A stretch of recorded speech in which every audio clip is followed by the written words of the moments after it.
আজকে নৈহাটি বড় মায়ের মন্দিরে পুজো দিতে গিয়ে একটা বড় বিপদের হাত থেকে বেঁচে আসলাম। নাহলে এতক্ষণে হয়তো হসপিটালে অ্যাডমিট থাকতে হতো। ওম নমঃ শিবায়। সবাই কেমন আছো? আশা করি সবাই খুব ভালো আছো, আর আমিও খুব ভালো আছি। বহুদিন যাবৎ ইচ্ছে ছিল যে নৈহাটি বড় মায়ের মন্দিরে একটু পুজো দিতে যাব, মায়ের দর্শন করব। অনেক বছর আগে একবার গিয়েছিলাম, তারপরে আর যাওয়া হয়নি। তো ফাইনালি আজকে সেই ইচ্ছেটা পূরণ হতে চলেছে। আজকে সকাল সকাল মানে সকাল 7টার সময় আমি আর আমার বান্ধবী রিঙ্কি বেরিয়ে পড়লাম। উদ্দেশ্য একটাই, সেটা হলো বড় মায়ের দর্শন। আজকে বড় মায়ের দর্শন করব, মায়ের পুজো দেব, সেই উদ্দেশ্য নিয়ে আমরা যাচ্ছি। আমাদের দুজনারই মায়ের দর্শন করার খুব ইচ্ছে ছিল, সেই কারণে দুজনাই ডিসাইড করলাম যে ঠিক আছে চল একদিন আমরা মায়ের দর্শন করে আসি। তো আজকে বুধবার, আমরা বুধবার দিন যাচ্ছি। প্রধানত মায়ের দর্শন করতে শনি মঙ্গলবারে যাওয়া হয়, কিন্তু আমি যতদূর শুনেছি ওখানে প্রচণ্ড ভিড় হয় শনি মঙ্গলবারে। তো আমরা অতটা রিস্ক নিতে পারলাম না, কারণ অত ভিড়ে গিয়ে পুজো দেওয়া আমাদের দ্বারা সম্ভব নয়। সেই কারণে আমরা দুজনে ডিসাইড করলাম যে আমরা বুধবার দিন যাব। তো সকাল সকাল আমরা এখন কাঁচরাপাড়া স্টেশনে চলে এসেছি। স্টেশনে আসার পরেই দেখি ঝমঝম করে বৃষ্টি নেমেছে। স্টেশনে তেমন লোকজন নেই, আর এইদিকে ঝমঝম করে বৃষ্টি নেমেছে। তো আমরা এখন ট্রেনের জন্য অপেক্ষা করছি। কাঁচরাপাড়া থেকে এবার আমরা নৈহাটি চলে যাব। নৈহাটি স্টেশন থেকে একটু দূরেই বড় মায়ের মন্দির। তো এখন ট্রেন চলে এসছে। ট্রেনে প্রচণ্ড ভিড়, কোনো রকম করে ট্রেনে উঠলাম।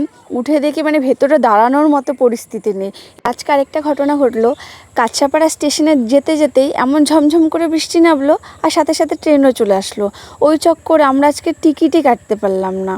যদিও জানি টিকিট না কেটে যাওয়াটা উচিত নয়, কিন্তু কোনো উপায় ছিল না। আর দুটো স্টেশনই, সেই জন্য অত চাপ নিলাম না, টিকিট ছাড়াই চলে গেলাম। নৈহাটি স্টেশনে চলে এসেছি। এবার আমরা চলে যাবো বড় মার কাছে। অনেক দিনের ইচ্ছে ছিল, শখ ছিল, তো ফাইনালি চলে আসলাম। নৈহাটি স্টেশনে একটা বড় বিপদ হতে হতে বাঁচলাম। স্টেশনে এক্সিলারেটর থেকে নামতে গিয়ে আমার শাড়িটা আটকে গেছিলো। শাড়ি আটকে হুমড়ি খেয়ে পড়ে হাত পা ভেঙে হসপিটালে অ্যাডমিট হওয়ার মতো পরিস্থিতি হতো।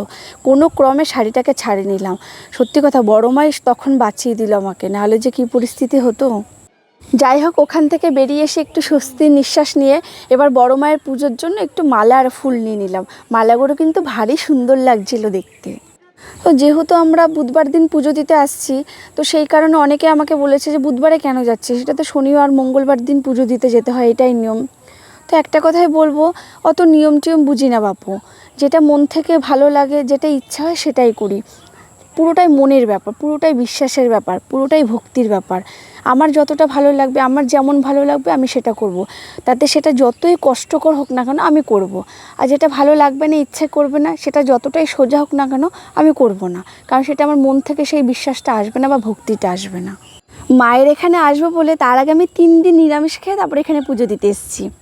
যদি বলেন কেন, আমার ইচ্ছে হয়েছে তাই আমি 3 দিন নিরামিষ খেয়েছি। আমার যদি ইচ্ছে না হতো আমি একদিন নিরামিষ খেতাম না। এটা কোনো নিয়ম আছে বলে আমি খাইনি, আমার ভালো লেগেছে।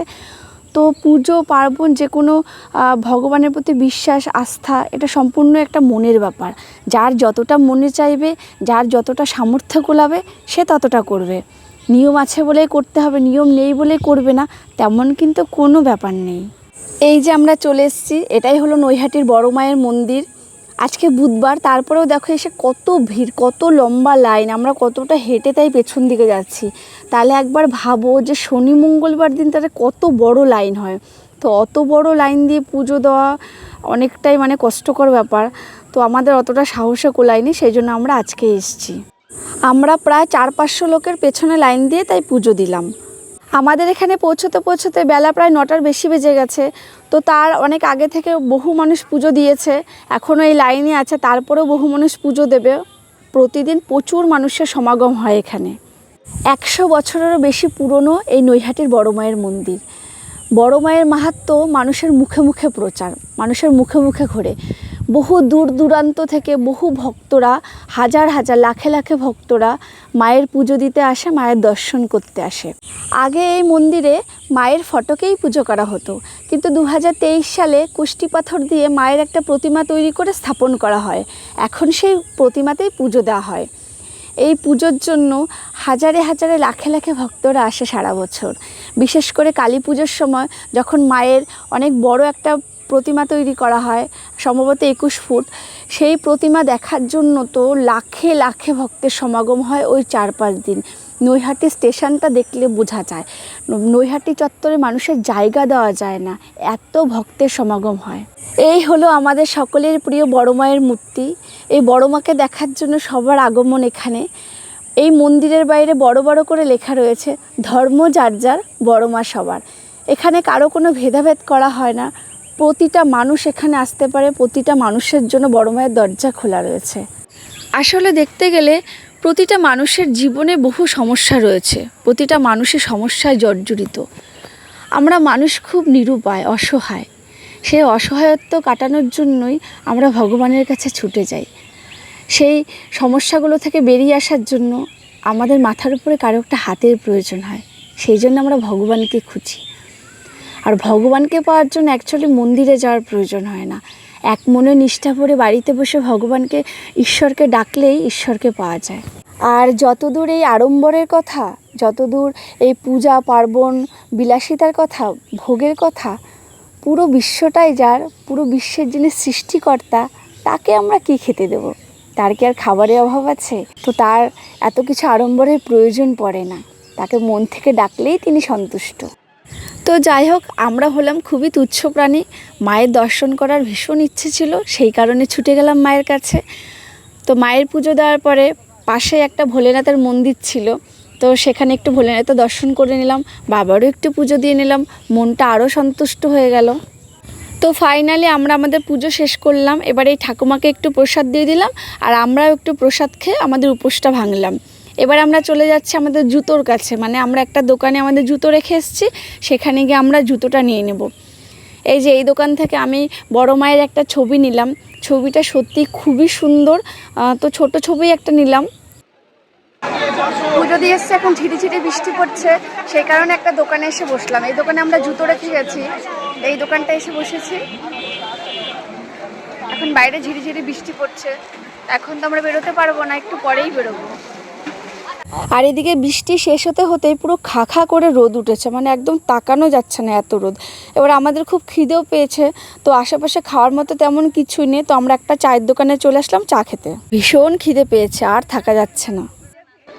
মানুষ চা খাওয়ার জন্য বিস্কুট খায়, আর আমরা বিস্কুট খাওয়ার জন্য চা খাই, এটাই আমাদের মধ্যে ডিফারেন্স। যতক্ষণ বিস্কুট আছে ততক্ষণ চা খাবো, বিস্কুটও শেষ, চা খাওয়াও শেষ। তো আমাদের চা খাওয়া কমপ্লিট হয়ে গেলে এবার আমরা চলে এসেছি একটু গঙ্গার ঘাটের দিকে। গঙ্গার ঘাটটা খুবই সুন্দর লাগছে দেখতে, চারিদিকে জল আর জল, দারুণ দেখতে। তো আমরা এখানে অনেকক্ষণ বসলাম, বসে কিছু ছবি তুললাম, একটু সময় কাটালাম, সত্যি খুব ভালো লাগলো। আজকের দিনটা মোটামুটি দারুণ কাটলো, আশা করি সামনের টাইমটুকু খুব ভালো কাটবে। এই ঘাটে আসার পরেই ছাগলটাকে দেখো, ও আমাদের পেছনে ছাড়ছে না কোনোভাবে, যেইখানে যাচ্ছে ও আমাদের সাথে সাথে ঘুরছে। যাই হোক, অনেকবার বলার পর, অনেক চেষ্টা করার পর শেষ পর্যন্ত ওকে দূর করলাম। যাই হোক, এবার দুপুর ঘনিয়ে এসছে, এখন আমাদের বাড়ি যাওয়ার পালা। আর এদিকে খুব খিদেও পেয়েছে, তো আমরা দুজনে চলে গেলাম খেতে। এই দেখো আমাদের খাবার চলে এসছে, ভাত, ডাল, পাঁপড়, পটল আলুর ঝোল আর চাটনি। দারুণ খেলাম, সত্যি অমৃতর মতো লাগলো খেতে। তো চাটনিটা রিঙ্কি খাচ্ছিল না, আমি বললাম খুব টেস্ট হয়েছে, তারপরেও চেটে চেটে খাচ্ছে। তো আজকে সারাদিনটা আমাদের ভীষণ ভালো কাটলো, অনেক দিনের একটা মনোবাসনা পূরণ হলো। তো তোমাদেরও বলবো, তোমরা সবাই বড় মায়ের দর্শন করতে আসো, এসে নিজের মনস্কামনা বড় মায়ের কাছে জানাও, বড় মা অবশ্যই তোমাদের ইচ্ছে পূরণ করবে। তো চলো টাটা, আজকে ভিডিওটা এখানেই শেষ করি। তোমরা সবাই ভালো থেকো, সুস্থ থেকো, আর আমার ভিডিওগুলো ভালো লাগলে একটু লাইক কমেন্ট করো। চলো tata, bye bye and thank you.